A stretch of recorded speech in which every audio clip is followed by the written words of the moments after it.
आपल्या काळात कसं होतं माहिती आहे का, आपण जेव्हा शाळामध्ये जायचो तेव्हा शाळेमध्ये गेल्यानंतर आपल्याला आपले शिक्षक एवढी बेदम मारहाण करायचे, कधी कोंबडा बनवायचे, कधी छड्या हाणायचे, नाहीतर कधी कधी उचलू सुद्धा खाली आपटायचे। असं हे सगळं करून आपण आपलं शिक्षण पूर्ण केलेलं आहे। आता जे जुने लोक आहेत त्यांना अगदी चांगल्या पद्धतीनं माहिती आहे की शाळामध्ये कशा पद्धतीनं मार भेटायचा।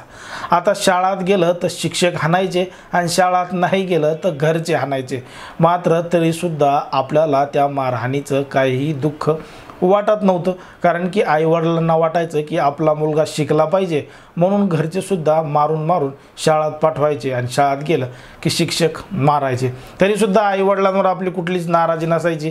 शाळेतून आलं की परत धिंगाणा मस्ती केला तर केला, अभ्यास नाही तर परत तेच वातावरण असं राहायचं। असा एक काळ होता। तेव्हा मोबाईल वगैरे असा काही प्रकार नव्हता, मात्र जेव्हापासून आता मोबाईल आलेत, इलेक्ट्रॉनिक जग झालंय, या जगामध्ये आता विद्यार्थ्यांना म्हणजे मुलांना मारायला सुद्धा जमत नाही। एखाद्या मुलाला जर मारलं तर लगेच त्याचे आई वडील त्या शाळेमध्ये जाऊन तक्रार करतात आणि शिक्षकांना सुद्धा आता त्या पद्धतीनं काय साधं मारायला सुद्धा जमत नाही, हे सुद्धा आपण पाहिलंय। मग यामुळेच कुठंतरी आता मुलांचे लाड मोठ्या प्रमाणात वाढलेले सुद्धा दिसतात आणि असंच एक प्रकरण घडलंय आणि या घडलेल्या प्रकारामधून एक धक्कादायक घटना सुद्धा घडलेली आहे। नेमकं काय आहे संपूर्ण प्रकरण, कुठं घडलेली आहे घटना, हे आपण सविस्तर पाहणार आहोत। मात्र जर तुम्ही अजूनही आमचं चॅनल सबस्क्राईब केलं नसेल तर लगेचच सबस्क्राईब करून घ्या आणि बाजूला असणाऱ्या बेल नोटिफिकेशनला सुद्धा ऑन करायला विसरू नका। ही जी घटना आहे ती आहे उत्तर प्रदेशमधील लखनौच्या यमुनापुरम भागातील। यमुनापुरम भागामधील पंचमखेडा एक कॉलनी आहे आणि या कॉलनीमध्ये राहणारं एक कुटुंब आहे।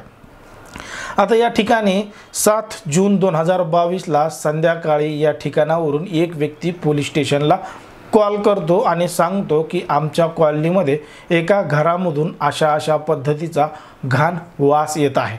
मग पोलीस त्या फोनची चौकशी करून लगेच ज्या ठिकाणाहून फोन आला आहे त्या ठिकाणी जातात आणि त्या घराची तपासणी करण्याचं ठरवतात। आता जे घरामध्ये जातात, घर वाजवतात आणि विचारतात आतमध्ये कोण आहे, दार उघडा, आम्ही पोलीस आहोत। पहिला आवाज देतात, दुसरा आवाज देतात, मात्र म्हणतात जर तुम्ही दार उघडलं नाही तर आम्हाला दार तोडावं लागेल।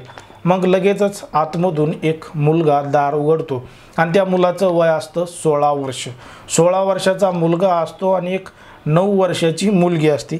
हे दोघंही भाऊ बहीण असतात। आता यांच्या घरामध्ये ते जातात, आतमध्ये रूममध्ये पाहतात वास कुठून येतोय, वास कुठून येतोय, त्यांना त्या दिशेने जातात तर त्यांना तिथं एक मृतदेह पडलेला दिसतो, तेही एकदम कुजलेल्या अवस्थेत, आणि त्या मृतदेहाचाच तो वास आजूबाजूच्या परिसरामध्ये येत असतो आणि पोलीस तेच पाहण्यासाठी तिथं गेले असतात। मग पोलीस त्या 2 मुलांना विचारतात की हा सगळा प्रकार काय आहे आणि ते जे मेलेले मृतदेह आहे तो कोणाचा आहे। तर तो मुलगा सांगतो की तो मेलेले जे मृतदेह आहे तो माझ्या आईचा आहे आणि तिचं नाव साधना आहे। आता त्या महिलेचा मृत्यू कसा झाला होता, काय झाला होता, कोणी मारलं होतं, हा प्रश्न पोलिसांसमोर होता। पोलीस त्या मुलाला विचारतात की सांग हे सगळं कोणी केलं। तो मुलगा म्हणतो की आमच्या इथं इलेक्ट्रिशियनचं काम करण्यासाठी एक इलेक्ट्रिशियन आला होता आणि त्यानं माझ्या आईला गोळी मारून ठार केलं आणि तो इथून पळून गेला। आता त्या मुलाच्या तक्रारीवरून पोलीस त्या इलेक्ट्रिशियनचा शोध घेतात, कारण की त्या घरामध्ये काम करत असताना आजूबाजूच्या लोकांनी सुद्धा त्या इलेक्ट्रिशियनला पाहिलेलं असतं आणि ओळखीचाच इलेक्ट्रिशियन असल्यामुळं पोलीस लगेच त्याचा शोध घेऊन त्याला अटक करतात। चौकशीसाठी पोलीस स्टेशनमध्ये नेतात। पोलीस स्टेशनमध्ये जाऊन त्याची कसून चौकशी करतात, मात्र तो म्हणतो की मी तिथं काही केलंच नाही, मी फक्त तिथं कामानिमित्त गेलो होतो, माझं जे मला काम सांगितलं होतं फिटिंगचं ते काम फिटिंग करून मी वापस आलो तेव्हा हा काही प्रकार घडलेला नव्हता आणि त्याला 2-4 दिवस उलटून गेलेले आहेत। मग त्याच्याकडून खरं काहीच निघत नाही। मग पोलीस पुन्हा त्या घरी जाऊन त्या मुलाची आणि त्या मुलीची कसून चौकशी करण्याचं ठरवतात। त्यांना चौकशीसाठी पोलीस स्टेशनमध्ये आणतात, दोघांना काही प्रश्न विचारतात तर पोलिसांच्या एक गोष्ट लक्षात येते की ज्या पद्धतीनं मुलगा उत्तर देतोय त्याच पद्धतीनं ती मुलगीसुद्धा बोलते, म्हणजे हे दोघं वेगळं काही सांगत नाही तर एकच गोष्ट दोघेही सांगतात। मग पोलीस त्यांना गोडीने विचारतात की हे जे खून आहे हे तुमच्या आईचा तो कधी झाला आहे, कधी त्यानं गोळी मारली। तर तो मुलगा बोलता बोलता म्हणतो की त्यानं कालच ही गोळी मारली आणि तिचा मृत्यू झाला. पोलीस त्याला याच बोलण्यामध्ये पकडतात आणि मग विचारतात की पोलिसांना माहिती आहे की आता एका दिवसामध्ये मृतदेहाची एवढा वास येणार नाही, ती बॉडीमधून एवढा दुर्गंध येणार नाही. पोलीस त्याला म्हणतात की खरं खरं काय ते सांग, कारण की जर तू सांगितलं नाही तर तुला अशी अशी तुझ्यावर कारवाई होईल आणि तुला त्याचे मोठे परिणामसुद्धा भोगावे लागतील. आणि त्या मुलीलासुद्धा विचारलेलं असतं बाजूच्या रूममध्ये नेऊन, तर त्या मुलीनं सगळा प्रकार घडलेला सांगितलेला असतो. कारण की मुलगी घाबरून सगळं काही सांगून देते आणि पोलीस मग त्या मुलाला सगळी चौकशी करू लागतात, त्याला विचारू लागतात. तेव्हा तो मुलगा सांगतो ते संपूर्ण धक्कादायक असतं. मुलगा सांगतो की माझे वडील हे आर्मीमध्ये आहेत आणि त्यांचं नाव आहे नवीन सिंग. नवीन सिंग हे आर्मीमध्ये असल्यामुळं त्यांची पश्चिम बंगालमध्ये ड्युटी चालू आहे आणि त्या ठिकाणी ते काम करत असतात. मग त्यांच्या घरी त्याची आई, तो मुलगा आणि ती लहान मुलगी असे तिघंजणं राहत असतात. तिघंजणं राहत असताना हा जो मुलगा आहे 16 वर्षाचा, त्याला मोबाईलचा जरा जास्तच नाद लागलेला असतो. म्हणजे सकाळी उठलं की मोबाईल, दुपारी मोबाईल, संध्याकाळी झोपताना मोबाईल, म्हणजे त्याला मोबाईल मोबाईल मोबाईल आणि मोबाईलमधले गेम हे त्या मुलाला काही सुधरू देत नव्हते. आणि तीच गोष्ट त्याच्या आईला पटत नव्हती की आपल्या मुलानं एवढा मोबाईलचा वापर करावा. कारण की मोबाईलचा वापर जर केला तर एक तर डोळे खराब होतात आणि दुसरी गोष्ट म्हणजे तो अभ्यास करत नव्हता. त्याचं आता शिकण्याचं वय होतं, अभ्यास सोडून ते केवळ मोबाईलमध्ये गेमच खेळायचा. म्हणून त्याची आई त्याला वारंवार दाटायची, म्हणजे त्याची आई त्याला भांडायची की अभ्यास कर अभ्यास कर अभ्यास कर. तर मात्र तरीसुद्धा तो मुलगा ऐकत नव्हता. मग एक दिवस 3 जून रोजी त्याची आई त्या मुलाला घेऊन मार्केटमध्ये जाते आणि मार्केटमध्ये गेल्यानंतर त्याला जे काही शिक्षणाचे पुस्तकं आहेत त्याला ते पुस्तकं घेऊन देते की हे पुस्तक घेतल्यामुळं तरी तो पुस्तकाच्या नादी लागून अभ्यास करेल. आणि ती त्याचं बिलसुद्धा भरायला गेलेली असते, लाईट बिल भरायलासुद्धा गेलेली असते. मात्र त्या दिवशी ते बिल भरल्या जात नाही, म्हणून ती परत सामान वगैरे घेऊन घरी येतात. मग परत दुसऱ्या दिवशी म्हणजे 4 तारखेला ते पुन्हा एकदा मार्केटमध्ये जातात आणि जे राहिलेलं बिल होतं ते सुद्धा भरून टाकतात. मात्र ती आई ज्यावेळेस त्याला पुस्तकं आणून दिलेली असतात तेव्हा ते पुस्तक वाचत नाही, तो फक्त मोबाईलच खेळत बसलेला असतो. त्याची आई त्याला सांगते की मी आता मार्केटमध्ये जाऊन बिल भरून येते, तोपर्यंत तू अभ्यास करत बस. मात्र जाताना सांगून जाते तेव्हा त्याच्या हातामध्ये मोबाईलच असतो. ती 1-2 तासात सगळं मार्केटमध्ये जाऊन सामान वगैरे आणते, तरीसुद्धा तो मोबाईलच खेळत बसलेला असतो. त्याची आई त्याच्यावर चिडते, त्याला म्हणते तू अभ्यास कर, मोबाईल तिकडं फेकून दे. मात्र ते मुलगा काही ऐकत नाही. आणि मग त्याच दिवशी 4 तारखेला त्यांच्या घरी ते इलेक्ट्रिशियनचं काम चालू असतं. मग इलेक्ट्रिशियनचं काम चालू असल्यामुळं तो सांगतो की मॅडम आपल्याला काहीतरी असं जे सामान आहे ते तुम्ही आम्हाला आणून द्या. मग ती म्हणते ठीक आहे. आता घरामध्ये एवढं 16 वर्षाचं पोरगं आहे, मात्र ते काही काम ऐकत नव्हतं. त्याला काही सांगितलं ते ऐकत नव्हतं, मोबाईल खेळत बसत होतं.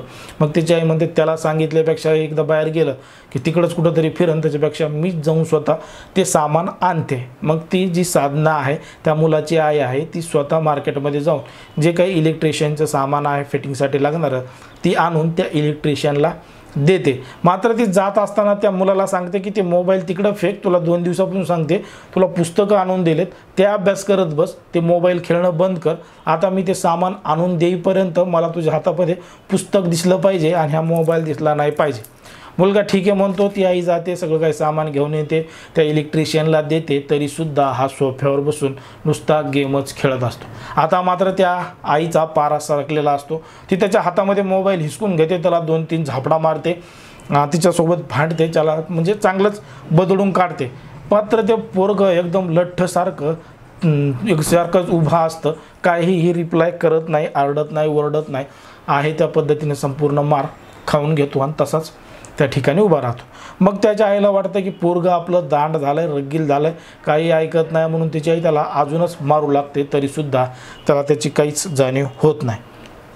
मग एवढं सगळं होऊनही ते संध्याकाळी व्यवस्थित जेवण करतात आणि जेवण करून आपल्या रूममध्ये जाऊन तिघेही झोपतात. आता तिघेही झोपलेले असताना संध्याकाळी 2 वाजता तो मुलगा उठतो आणि अलमारीजवळ जातो. आता जवळ जाऊन अलमारीमधून एक बंदूक काढतो. त्याचे वडील जे आर्मीमध्ये असतात त्यांची एक बंदूक अलमारीमध्ये सुद्धा ठेवलेली असते आणि ती बंदूक कशी चालवायची हे सुद्धा त्याला माहीत असतं. मग तो अलमारीमधून ती बंदूक काढतो आणि संध्याकाळी 2 वाजता त्याच्या आईच्या डोक्यावर ठेवून डायरेक्ट गोळी झाडतो. गोळी झाडली की धाडकन गोळीचा आवाज येतो. त्याची आई जाग्यावरच ठार होते. ती जागेवरच मरण पावते. मात्र त्या गोळीच्या आवाजानं त्याची ती लहानी बहीण 9 वर्षाची उठते आणि आरडाओरडा करू लागते. तिचा आरडाओरडा करायचाच की हा तिचा तोंड दाबतो आणि तिला सांगतो की जास्त आरडाओरडा करू नको, नाहीतर दुसरी गोळी तुझा सुद्धा डोक्यात जाईल. त्यामुळं ती सुद्धा थरथर थरथर कापते.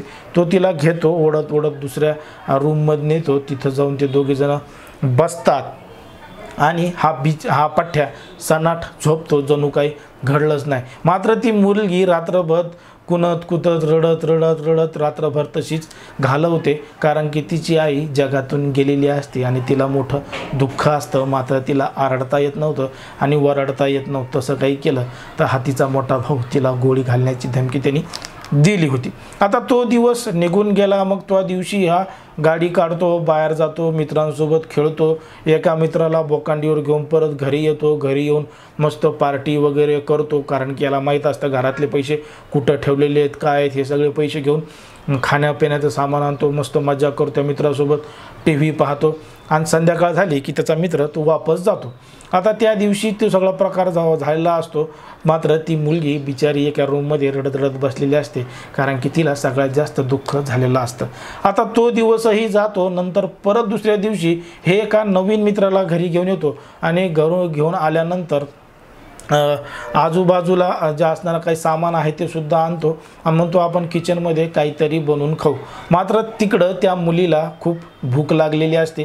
ती तिच्या भावाला म्हणते की मला भूक लागली आहे, मला काहीतरी खायचं आहे. मात्र तो म्हणतो की मला काय खाणं पिणं बनवता येत नाही आणि मी तुला आणून देतो खाण्याचं.